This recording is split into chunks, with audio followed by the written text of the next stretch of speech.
욕심은 더럽기가 똥덩이 같고 밑 빠진 그릇 같으며, 더럽게 똥덩이 같아서 욕심을 과도하게 하는 건 진짜 똥만큼 더러운 일이고, 밑 빠진 그릇 같아서 아무리 욕심을 채우고 또 채워도 절대 만족이 안 되죠.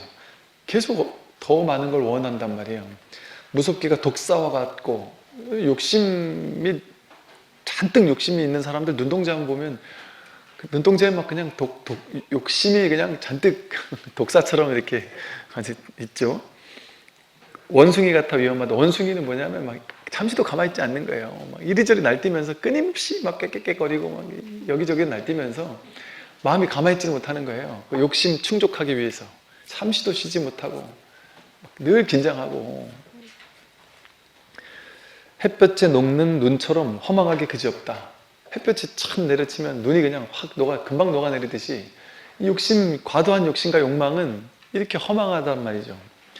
욕심은 예리한 칼날 위에 묻어있는 꿀과 같아서 꿀을 빨아먹으려고 꿀을 빨아먹으면 혓바닥이 쭉 칼에 찔린단 말이에요. 욕심이라는 칼에 자기가 찔려요. 화려한 화장실에 칠해진 단청 같아서, 화장실 단청, 오색 단청을 아무리 예쁘게 해놔도 거기 옛날 푸세식 화장실에 단청을 예쁘게 해놨는데 또 한 번 딱 넣어버리면 이 똥국물이 다 튀어가지고 단청이 다 더러워질 거 아니겠어요? 꾹꾹이 단청이 뭔 필요가 있겠습니까? 화려한 병에 담긴 추한 물건 같으며 물거품처럼 허망하여 견고하지 못하다.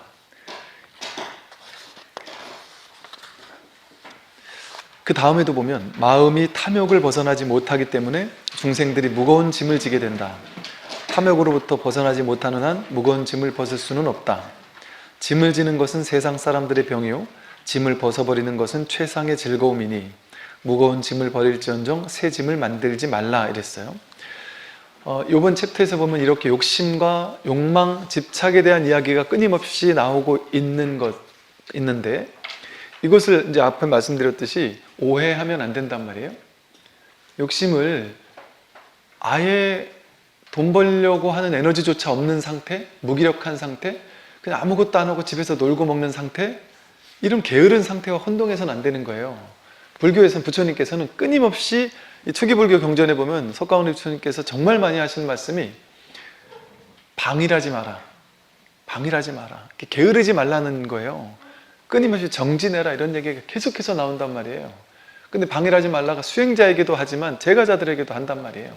이 공부에 방일하지 말라는 것도 있지만 삶에서도 방일하지 않는 거예요. 근면 성실하게 자신의 삶을 열심히 살아가는 얘기를 하신단 말이에요, 부처님께서는. 그건 욕심이 아닌 거예요. 최선을 다해 자기에게 주어진 삶을 사는 것, 나에게 주어진 직업생활을 하는 것, 그게 수행이에요.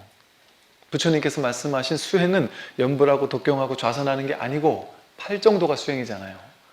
팔정도의 정견, 정사, 정어, 정업, 정명. 정명이 바른 직업생활이잖아요. 직업생활을 대충 하라는 얘기가 아니에요. 바른 직업이 수행이라는 얘기를 하셨잖아요. 그러면 직업생활하는 게 수행이라잖아요. 그럼 여러분이 사업을 한다.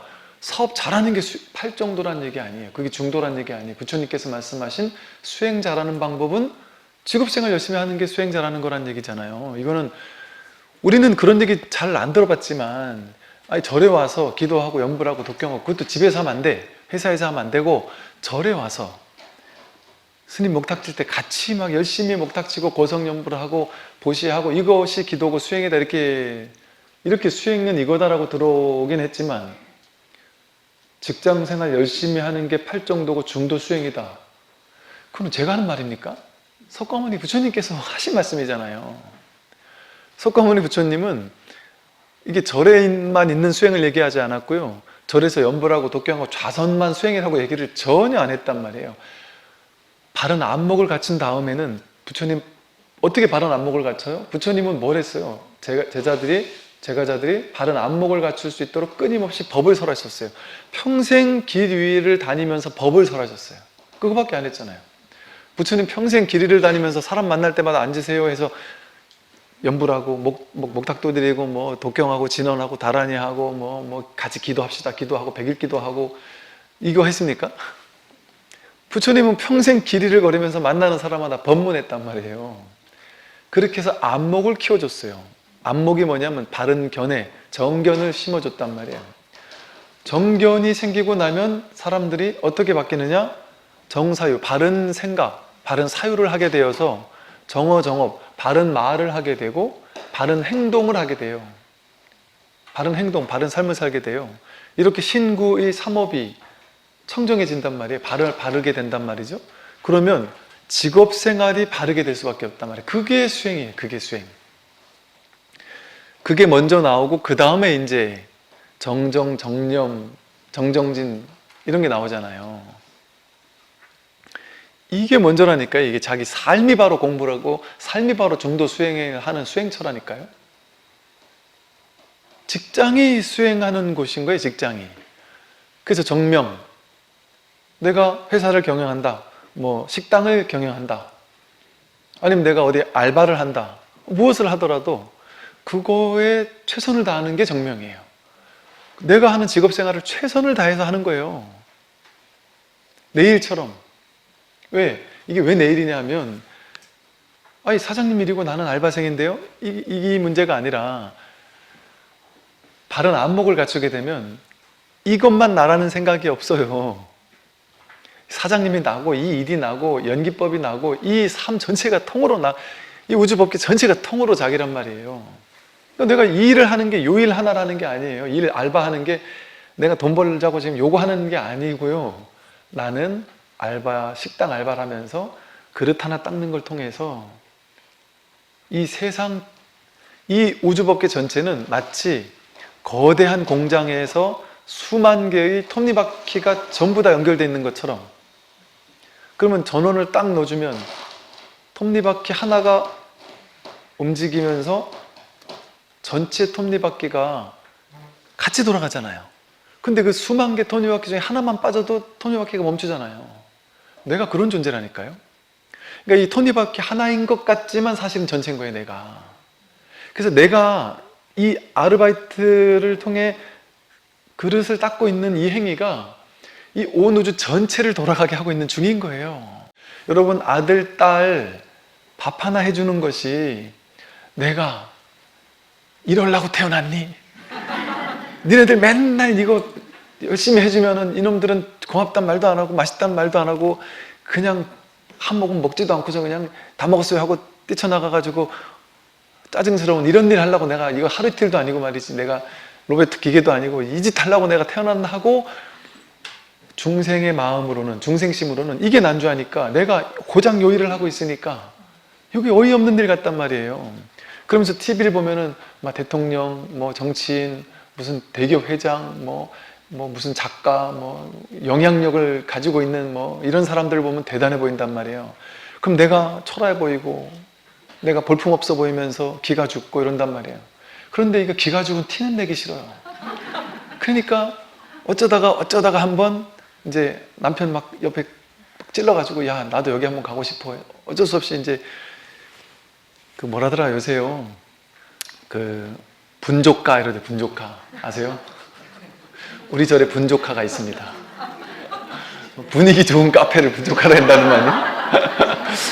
저희 이제 커피 붓다라고 분위기 좋은, 분위기 기가 막힙니다. 분조카를 하나 냈는데, 이 분조카에 가서, 분위기 좋은 카페에 가서 이제 거기 이제 뭐 하나 시키고 나면 절대 이제, 요즘에는, 옛날에는 어르신들이 숟가락을 들어야 이제 아이들이 밥을 먹었잖아요. 지금의 시대는 아이들이 사진을 찍고 나야 어른이 숟가락을 들 수 있는 이런 시대라 그러더라고요.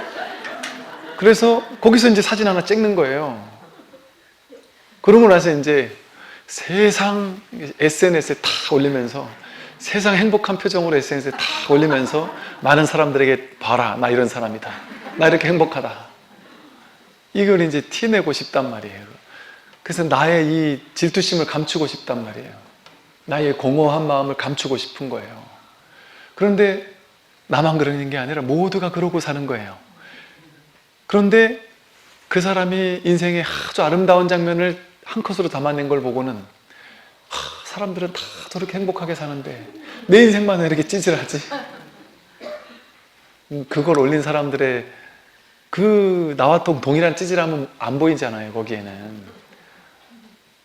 그 세상 사람들이 다 이렇게 찌질하게 사는 거죠. 뭐 다를 게 있겠습니까? 다 똑같지 않겠어요? 찌질한 줄 알고 산단 말이에요. 그런데 이게 찌질함이 아니라니까. 이 진실을 알고 보면 내가 찌질한 존재가 아니라 내가 이 톱니바퀴 하나를 통해서 전 우주를 돌리고 있는 존재라니까요. 내가 빠지면 우주가 멈춘다니까요.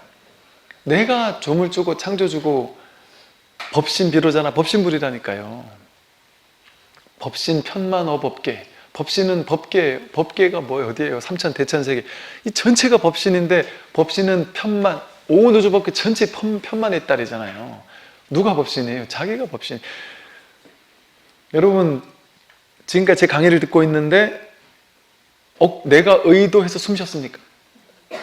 근데 지금까지 지금 한 1시간 정도 강의를 듣는 동안 숨 쉬는 거 실패한 적 있습니까?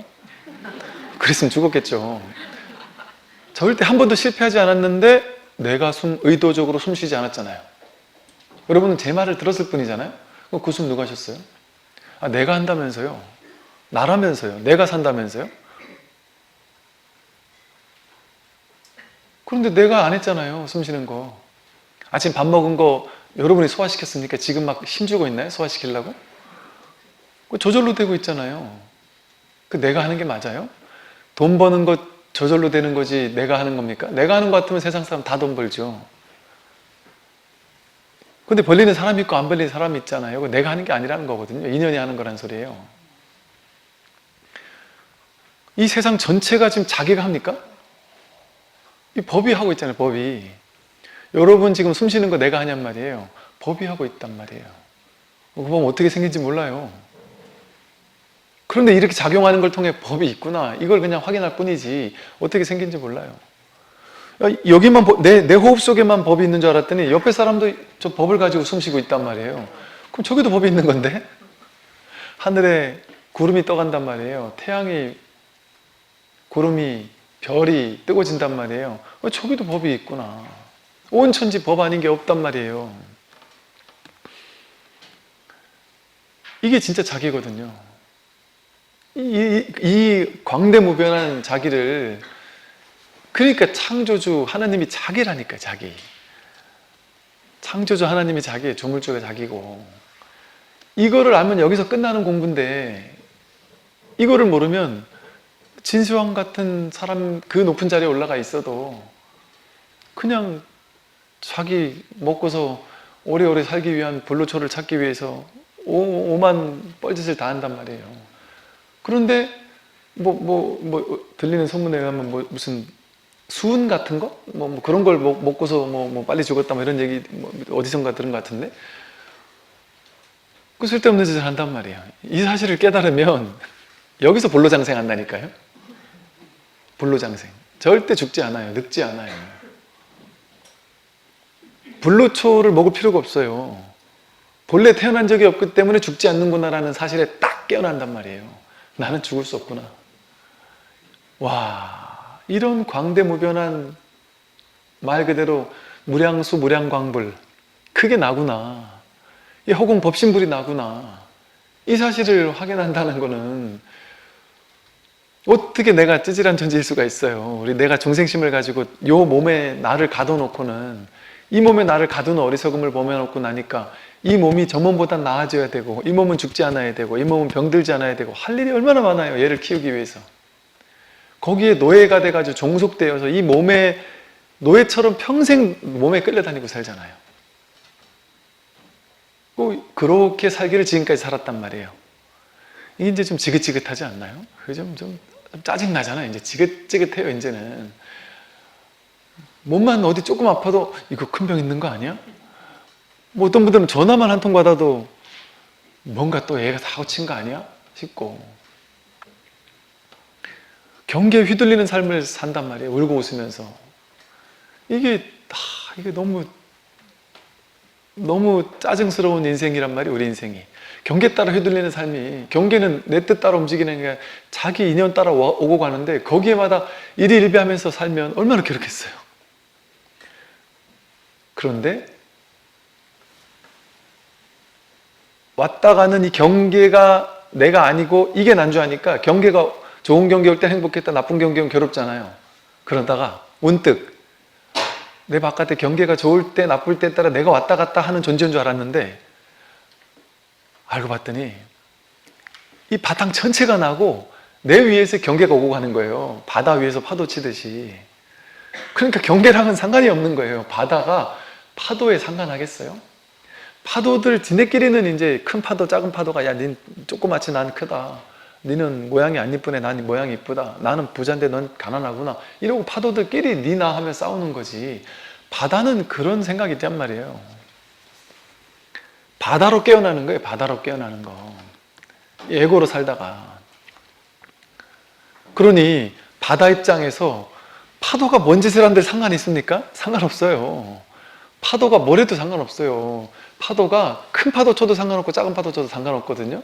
그러니까 파도의 인연이, 여러분이 돈 많이 버는 인연이에요. 금생에 태어났더니 부모님이 부자예요. 나는 잘할 마음이 없었는데 내가 손만 대면 막 돈이 벌려요. 그럼 그 인연이란 말이에요. 그걸 뭐하러 무소유를만 불자기 때문에 이걸 다 갖다 버려야 돼요. 뭐하러 그러겠어요. 그냥 그 인연 따라 살면 돼요. 그냥 최선을 다해. 많이 벌면 버는 만큼 더 좋은 데 쓰면 되고 살면 돼요. 근데 나는 죽으라고 해도 안 된다. 그럼 뭐 안 되는 게 인연이구나. 이 안 되는 곳에서 내가 또 뭐 배울 게 있단 말이에요. 그러면 무엇이 와도 상관이 없어요. 무엇이 와도 상관이 없습니다. 내 일이 아니거든요. 이렇게 되면 삶이 가벼워지죠. 무게감이 사라지죠. 삶에 심각함이 사라져요. 그 삶이 유머가 돼요. 한편에 그 사는 게 그냥 그 재미예요. 놀이고 놀이. 그 심각하지 않아요. 그럼 저절로 삶에 몸에 힘이 빠지겠죠. 스트레스를 안 받게 되겠죠. 그냥 남들은 막 화를 버럭버럭 내는데 내가 보기엔 아무것도 아니에요. 아무것도 아니란 말이에요. 남들은 스트레스 엄청 받아도 저거는 왜 저렇게 스트레스 받지? 그 인연 따라 오고 가는 거예요.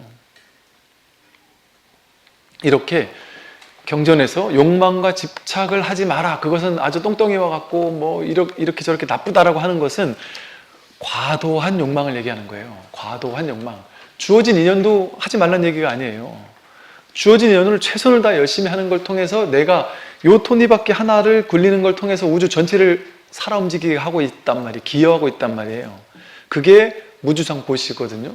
그게 대자비 행위예요. 내가 알바하는 식당에서 이게 설거지하는 게 대자 대비 행위라니까요. 왜 이거 하나를 통해서 누군가가 깨끗한 그릇에 밥을 먹을 수 있는 역할을 한 것, 그 역할을 내가 하면서 살다 보니까 여러분이 나중에 여행을, 어느 딴 나라 여행을 가도 그 나라에서 누군가가 또 그렇게 해가지고 나를 살려주잖아요. 아주 저렴한 가격으로. 뭐 무슨 뭐 일본 여행, 뭐 중국 여행, 뭐 대만 여행, 뭐 3박 뭐 4일, 4박 5일에 뭐 100만 원 이러잖아요.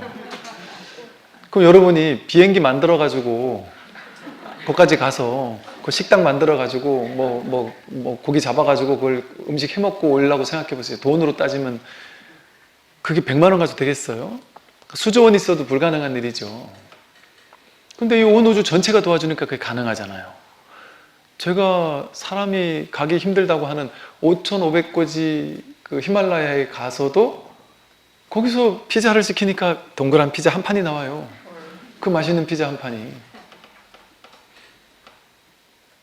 피자 한 판을 먹고서는 스마트폰을 켜서 그 히말라야를 바라보면서 히말라야를 바라보고 사진을 찍고서 히말라야를 찍은 것을 바로 카톡으로 보내요. 한국으로. 사람들이. 제가 갔을 때는 그게 안 됐었는데 제 후배 스님이 갔더니 스님 갔던 그 코스, 지금 여기가 뭐 곡효리 호수가 바라보이는 히말라야 호수를 바라보면서 통창에서 피자를 먹고 있습니다 하면서 후배 스님이 보내왔더라고요. 실시간으로. 이게 뭐냐 이랬더니 여기 와이파이가 된다고. 그게 어떻게 가능하겠어요? 온 우주 전체가 도와주니까 그런 모든 일들이 가능하단 말이에요. 그러니까 하찮은 사람이 없는 거예요. 세상에는. 어떻게 하찮은 사람이 있을 수가 있어요? 대평등이죠. 아니 무슨 테슬라 회장이 하는 일과 하루 일과를 보면 어떨까요? 테슬라 회장이 하는 일과 농부가 하는 일이 똑같지 않을까요? 똥매롬과 똥누고. 테슬라 회장이 앉아가지고 책상 위에 앉아가지고 머리 굴리겠죠. 그냥 머리 굴려서 아 이거 투자할까 말까. 다만 이제 단위가 다르겠죠. 식당 주인도 똑같죠. 내가 이거를 새로운 메뉴를 개발할까 말까. 아 이거 5,000원짜리 메뉴를 하자. 오케이 하자. 이러고 이제 직원한테 얘기하겠죠. 사인해서 하자. 사인도 필요 없죠. 하자. 이게 사인이죠. 테슬라 회장도 마찬가지겠죠. 아 이 새로운 전기차를 할까 말까. 야 이거 한 5조 원이 든다는데 연구하고 하려면 오케이 하자. 그 결정 똑같은 거 아니에요? 테슬라 전기차 하자 하는 거나 이번에 짬뽕 하나 개발하자 하는 거나 머리 굴리는 건 똑같잖아요. 그럼 그 밑에서 개발하는 사람은 자기가 개발하는 눈앞에 있는 그거 하나만 개발하면 돼요. 다른 사람이 또 다른 거 하면 되고 각자 자기 역할, 눈앞에 있는 역할 하나만 하면 되는 거예요. 그냥 이 전체를 어떻게 하겠어요? 테슬라 회장이 테슬라 전기차를 지 혼자 만들 수 있겠어요? 못 만들어요. 연기법이 도와주니까 자기는 하자 이 말밖에 안 했는데 밑에서 다 하는 거죠. 자기가 한 게 아니잖아요. 온 우주 전체가 도와준 거잖아요. 온 우주 전체가 도와주니까 그게 가능한 거예요. 그러니까 눈앞에서 하는 일은 똑같다니까요. 테슬라 회장의 존귀함과 농부의 존귀함이 똑같다니까요. 하다못해 서울역에서 일하고 계시는 분의 역할도 다르지 않아요. 모두가 이게 대평등심이고 그래서 이것이 진짜 자비심은 부처님이 말씀하신 모든 가르침은요 이렇게 해라 저렇게 해라 중생들에게 이렇게 해라 저렇게 해라는 지시 같은 게 아니에요. 근원에서는 부처님께서 깨달아 보니까 이렇더라 저렇더라 하는 말이에요. 그냥 깨달아 보니까 이렇더라. 마음을 관해라 윗바사나 해라 이 소리 아니에요. 깨닫고 보니까 저절로 나는 깨닫고 보니까 저절로 보더라. 있는 그대로를 있는 그대로 보더라. 정견하더라. 근데 너희들은 있는 그대로를 자기 식대로 왜곡해서 보는구나. 깨닫고 보니까 있는 그대로 보더라 이 얘기예요. 깨닫고 보니까 그냥 삶 자체가 대자 대비심이더라. 동체 대비심이더라. 자비심이더라 이 소리예요. 우리 보고 억지로 되도 않는 자비심을 가지고 너와 내가 둘이 아니니까 내가 너에게 자비심을 해줄게 이거 하라는 게 아니에요. 안 돼요. 절대 안 돼요. 깨닫기 전에는 동체 대비심은 안 돼요. 그 어떤 분이 이제 옛날에 이런 일이 있었거든요. 어떤 경찰분이 이제 우리 신도님이셨는데 와서 뭐 고소가 들어왔는데 이게 골치가 아프다고 그래서 왜 그래 했더니 어떤 신도님이 그때 이제 스님 법문 듣고 막 삐리 꽂혔대요. 신도님이 그날 스님 법문 듣고 그 스님이 막 보시에 대한 법문을 했나 보죠. 막 삐리 꽂혀가지고 막 신심이 막 생겨서 스님 제가 스님께 제 땅을 기부하겠습니다 해서 딱 기부 증서를 갖다 딱 드렸어요. 기부를 했어요. 근데 나중에 보니까 이 스님이 약간 마음에 안 드는 구석도 있고 나한테 막 그렇게 막 썩 자랑 같지도 않고 뭐 이러다 보니까 이제 마음이 달라진 거예요. 그래가지고 이제 스님한테 스님 제가 그때 드린 거 이제 마음이 달라졌으니까 돌려주십시오. 그 스님은 그 이미 내가 지금 이미 다 이렇게 해가지고 뭐 다 나름대로 이거 뭐 이렇게 했는데 어떻게 돌려주냐. 못 돌려준다. 그럼 반이라도 달라. 못한다. 그럼 고소를 해버린 거예요. 가지고 막 그 경찰분이 그 얘기를 하면서 그 스님하고 막 그 얘기를 하시다가 그 경찰이 스님하고 얘기를 하다가 스님한테 둘이서 이렇게 얘기할 때 스님한테 법문을 해드렸대요. 공부한 걸 가지고 스님 막 기차저차하고 이 마음 공부를 하는 게 불교라는 게 참 스님 이런 거 아니겠습니까? 그러니까 스님 그냥 이렇게 돌려드리시면 어떻겠습니까? 뭐 저렇게까지 저러는데 이게 있어도 없어도 이게 뭐 인연 따라 보고 가는 건데 하면서 자기 생각해보니까 내가 뭔 짓을 했나 내가 좀 스님한테 그런 얘기를 하시더라고요. 그래서 저는 그래요. 보시를 해도 과하게 하지 마세요. 그래요. 그런 거 많이 봤거든요. 많이 해놓고 나서 뒤에 가서 후회해요. 본인이 나중에 가서 후회할 만한 일은 하지 마셔요. 그냥 소화할 만큼만 하시면 돼요. 이 정도 그냥 했다 했는데 잊어버릴 수 있을 만큼 하시면 돼요. 그냥. 근데 뒤에 가서 나중에 가서 후회돼가지고 또 가서 또 달라리기도 또 이것도 주저분하잖아요. 그러니까 이게 여건되는 만큼 하는 게 좋아요. 막 무리해서 막 굳이 할 필요도 없는 것 같고. 근데 이게 뭐가 진짜 보시냐면 부처님이 깨닫고 나니까 삶 자체가 동체 대비심이라는 거예요. 여러분이 직장 생활하는 거 그게 동체 대비심의 구현인 거예요. 현현인 거예요. 내가 이게 설거지 하나 하는 게 동체 대비심이에요. 왜? 이거 하나를 통해 사람들을 톱니바퀴가 돌아가서 무수히 많은 사람들을 연기적으로 돕고 있잖아요. 내가 한 음식을 누군가가 계속 먹고 있잖아요. 내가 하는 어떤 일, 이 작은 하나의 일을 통해서 이 세상 사람들을 살리는 데 도움 주고 있잖아요.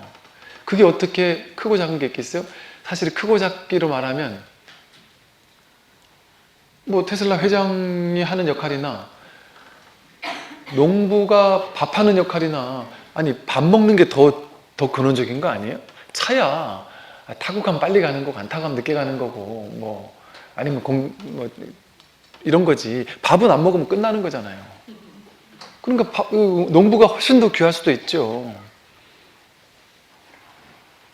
그러니까 이게 사실은 본질적으로 귀천이 없는 거예요. 이거는 그냥 불구부정 이러잖아요. 더러운 것도 없고 깨끗한 것도 없고 높은 것도 없고 낮은 것도 없는 거예요. 그러니까 알고 보니까 깨닫고 보니까 자비를 실천해라가 아니구나. 본래 삶 자체가 무한자비였구나.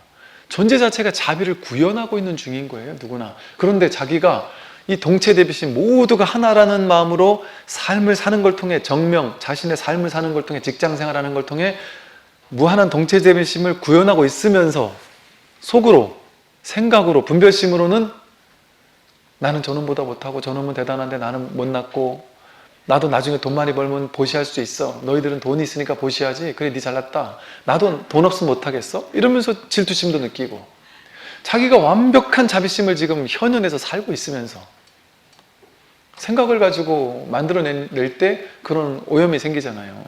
분별심이 생깁니다. 그래서 사실은 존재 자체가 이미 깨달아 있는 거예요.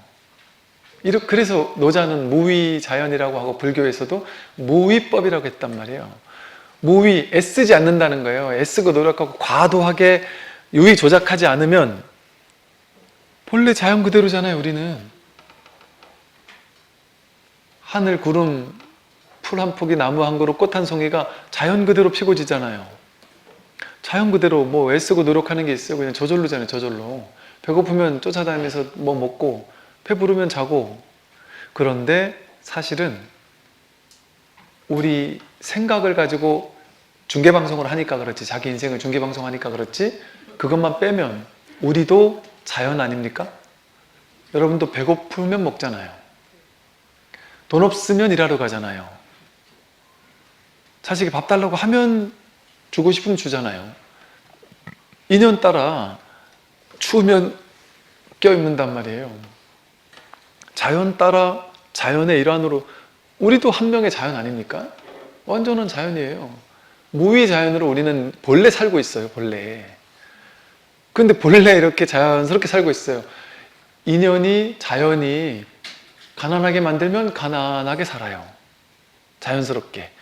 인연이 자연이 나를 부자로 만들어주면 부자로 살아요. 마치 여름 되면 풍성한 나무가 풍성한 화려한 꽃을 피우고 이파리를 풍성하게 막 잔뜩 가지고 있다가 가을이 되면 이파리를 다 떨구듯이 겨울이 되면 앙상한 나뭇가지만 남듯이 인연이 되면 부자가 되었다가 인연이 안 되면 또 가난해져요.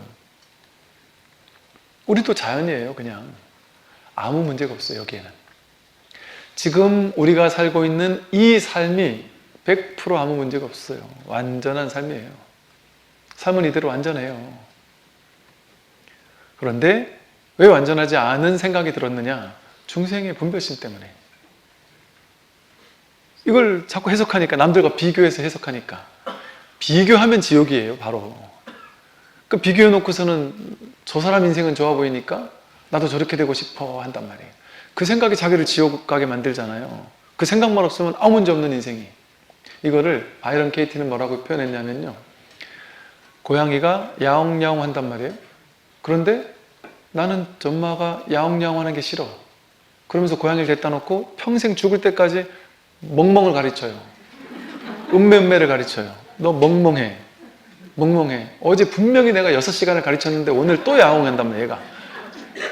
그럼 막 화가 나가지고 제가 나를 무시하는 것 같아요. 어제 6시간을 가르쳤는데 너가 나를 무시해도 위분수지 또 야옹이야? 소리를 버럭 지르는데 그 앞에서 또 야옹한단 말이에요.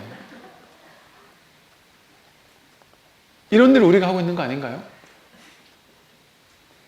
고양이는 야옹하는 게 완벽해요. 내가 멍멍하라고만 하지 않으면. 내가 지금 가난한 사람은 가난한 거예요.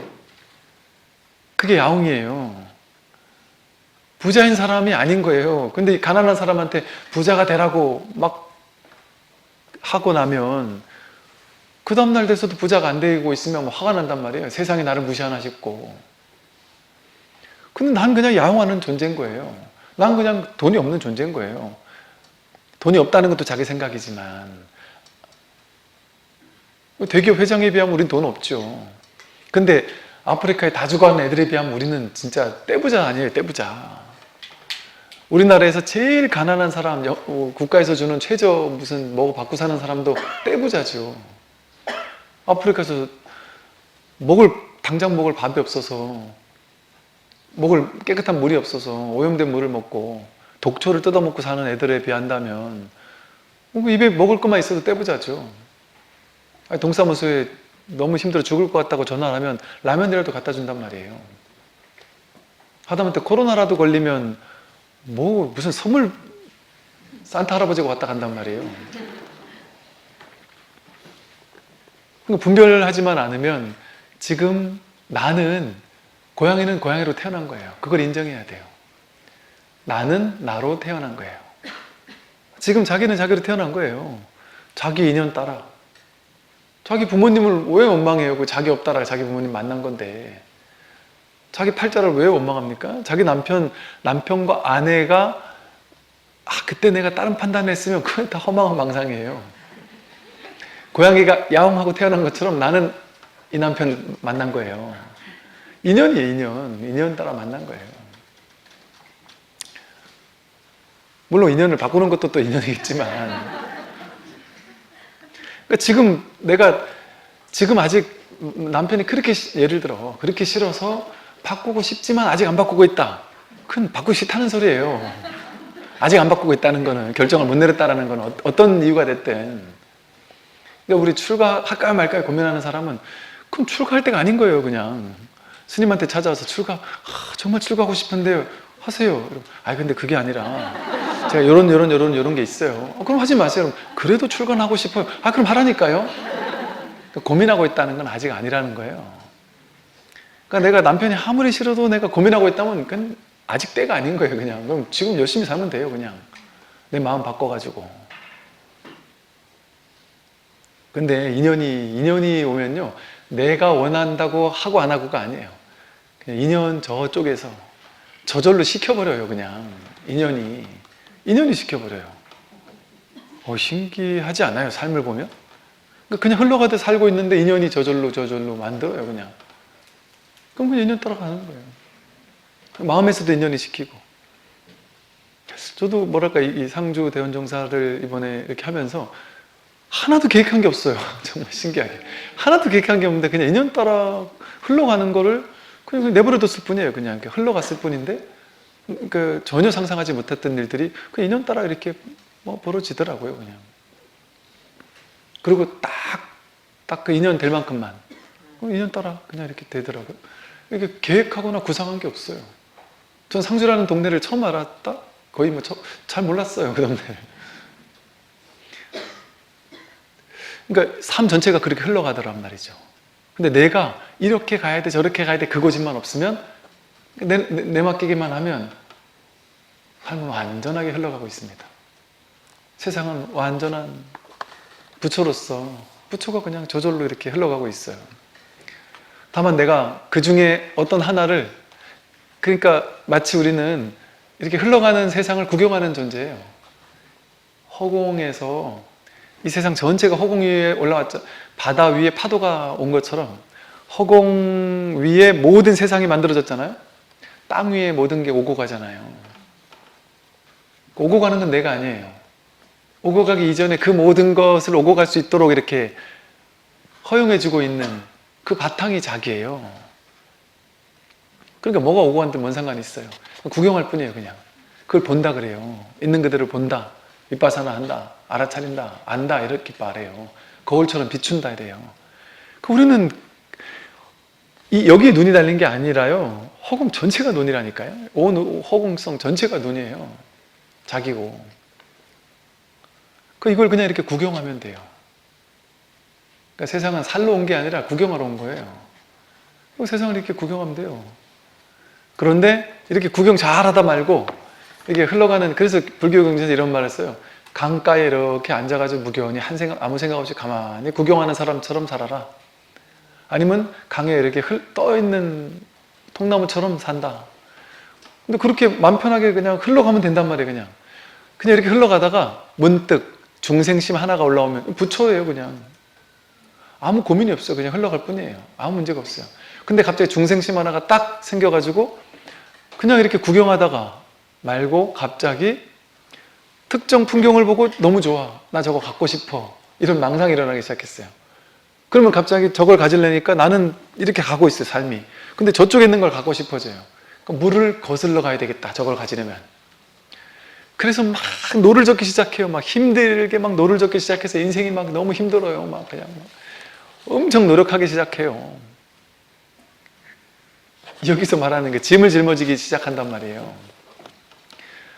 그러면서 막 거꾸로 막 거슬러 가려고 애를 쓰고 노력하고 저기에 막 닿아야 된다고 노력하고, 그럼 뭐 힘이 들어요. 인생이 갑자기 목표가 생기면서. 두 갈래 길이 나올 때 그냥 내버려두면 어디로 가든 일로 가든 절로 가든 상관이 없어요. 이 길도 내 길이고 저 길도 내 길이니까. 근데 난 갑자기 저쪽으로 가고 싶어졌어요. 그러면 방향을 틀려고, 인생의 향방을 틀려고 길을 쓰고 노력해야 되는 일이 생겨요. 그럼 갑자기 삶이 무거워져요. 일이 생기고. 그러면 무거운 짐을 지게 된단 말이에요, 갑자기. 그럼 얼마나 삶이 무거워져요. 해야 될 일이 생기니까. 할 일이 없어요, 세상에는. 그냥 가볍게 무엇인 다 하는데 하는 일이 없어요. 그럼 마음 나는 거 그냥 하면 돼요, 저질러서. 근데 어떻게 하면 무겁지 않으냐? 그냥 난 할 뿐이다.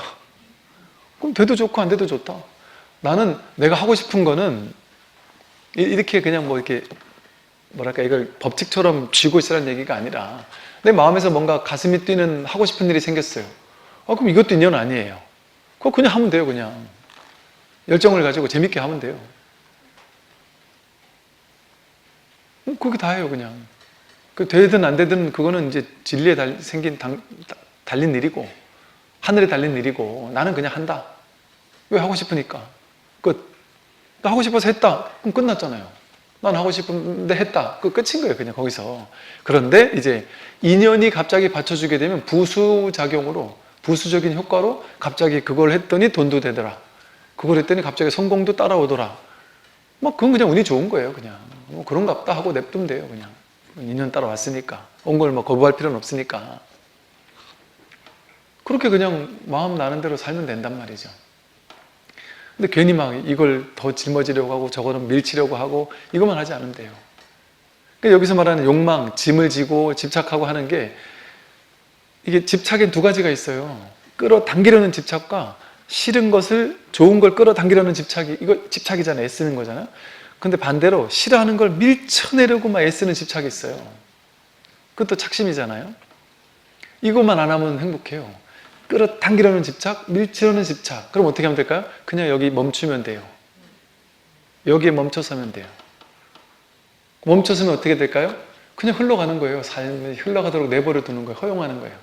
무엇이 오더라도 오케이, 무엇이 가더라도 오케이. 왔구나, 가는 건 갔구나. 여기 그냥 멈춰서 섰단 말이에요. 이제 더 이상 내가 추구하고 갈 데가 없어요. 도착했단 말이에요. 그러면 땡기려고 애쓸 것도 없고 밀쳐내려고 애쓸 것도 없고 이 모든 걸 완전히 통째로 허용하게 돼버리는 거예요. 그 여행 가면 그거 하잖아요, 우리가. 여러분 여행 가가지고 여행지에 있는 풍경을 보고서 우리 집에 가져오겠다는 생각 안 들잖아요. 그럼 보고 끝이지. 뭐 그냥 좋으면 좋은 대로 보고, 싫으면 싫다고 해서 막, 여러분 우리나라에 뭐가 잘못됐으면, 제도가 잘못되거나 싫다고 하면 막 무슨 뭐 국민 신문고 같은 데 뭐 올리기도 하고 바꾸려고 막 기를 쓰잖아요. 근데 외국 가가지고 그래요? 싫다고 해서 막 바꾸려고 기를 씁니까? 안 해요. 여행자니까. 여행자니까 그냥 볼 뿐이지, 그냥 구경할 뿐이지, 좋은 것도 그냥 보고 싫은 것도 그냥 볼 뿐이지 막 길을 쓰고 막 이렇게 바꾸려고 하지 않는단 말이에요. 그러니까 삶을 여행한단 말이죠. 여행한다. 그런다고 해서 예를 들어 우리나라에 뭔가 잘못된 게 있으면 바꾸기 위해서 뭐 이걸 하지 말란 얘기가 아니에요. 하고 싶으면 다 해도 좋단 말이에요. 그러나 그게 바뀔지 안 바뀔지 난 몰라. 난 내가 해준 최선을 다할 뿐이야 하고 한단 말이죠. 이렇게 이게 짐을 벗는 즐거움이에요. 근데 우리는 계속해서 이렇게 취사간택하면서 짐을 지는 것만 익숙해 있으니까 삶이 괴로워집니다.